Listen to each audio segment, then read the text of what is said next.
इस सेशन के अंदर मैं आपको बताऊंगा कि मोबाइल फ़ोन बेचना कैसा है। मेरा मोबाइल बहुत अच्छा है, इसके अंदर बहुत सारे फंक्शंस हैं और इसकी कीमत भी सबसे बेहतर है। तो ये भाई साहब जा रहे हैं, आइए इनसे बात करते हैं, उनसे कहते हैं भाईजान सर अस्सलाम वालेकुम सर। सर ये मेरा मोबाइल फ़ोन है, ये सबसे अच्छा है पूरी दुनिया के अंदर, इसकी कीमत सर इसकी कीमत बहुत मैं तो समझ रहा था मेरा मोबाइल सबसे अच्छा है और उसकी कीमत भी बहुत अच्छी है, लेकिन उन भाई साहब ने तो मेरी बात सुनी ही नहीं। इसके पीछे रीज़न क्या थी?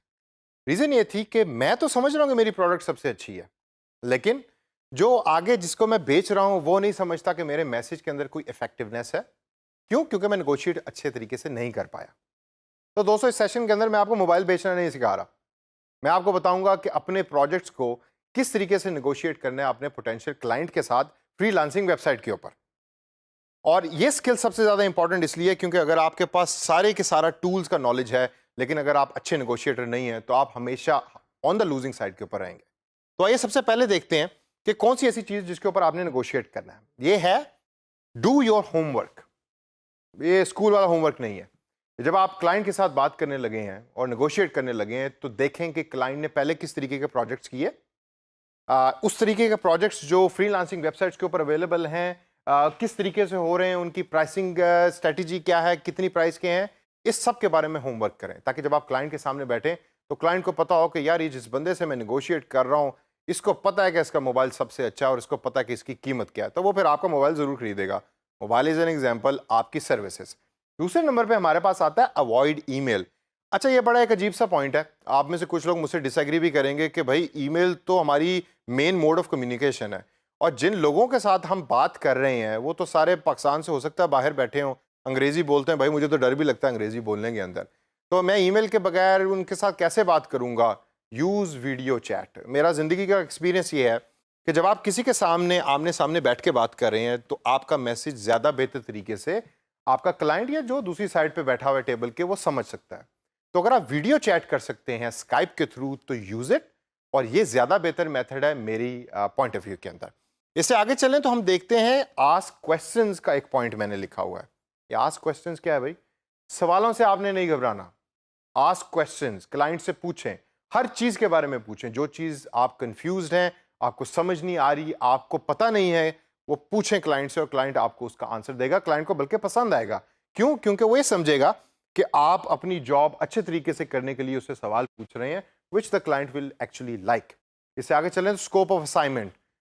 आस्किंग क्वेश्चंस के साथ स्कोप ऑफ असाइनमेंट का बड़ा गहरा ताल्लुक है। आपको पता होना चाहिए कि इस प्रोजेक्ट के अंदर मैंने कितना काम करना है, तो वो जो काम है उसकी कितने की रिक्वायरमेंट है वो आप क्लाइंट से जब आप सवाल पूछेंगे तो क्लाइंट आपको उसके ऊपर जवाब देगा। इसे जब हम आगे चलते हैं तो एक बड़ा इंपॉर्टेंट फैक्टर आता है प्राइस नेगोशिएशन का, जिसके ऊपर हम में से ज्यादातर लोग नेगोशिएट नहीं कर पाते। या तो हम सोच रहे होते हैं जिस तरह मैं सोच रहा था स्टार्ट में कि भाई मेरा मोबाइल तो सबसे अच्छा है, इसकी कीमत भी सबसे ज्यादा होगी, लेकिन दर हकीकत वो बात सही नहीं है। या हम ये सोच रहे होते हैं कि भाई मुझे तो कुछ आता नहीं, ना मेरे पास कुछ स्किल्स हैं, तो इसकी वजह से मैं सबसे कम प्राइस ही कोट करता हूँ क्लाइंट को।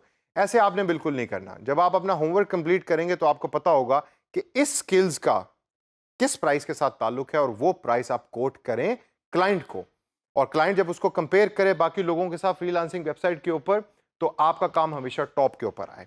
इसे आगे चलें तो ऑप्टिमिस्टिक का एक लफ्ज मैंने लिखा है और ऑप्टिमिस्टिक बड़ी इंपॉर्टेंट चीज है। आपने हिम्मत नहीं हारनी, कभी भी हिम्मत ना हारें।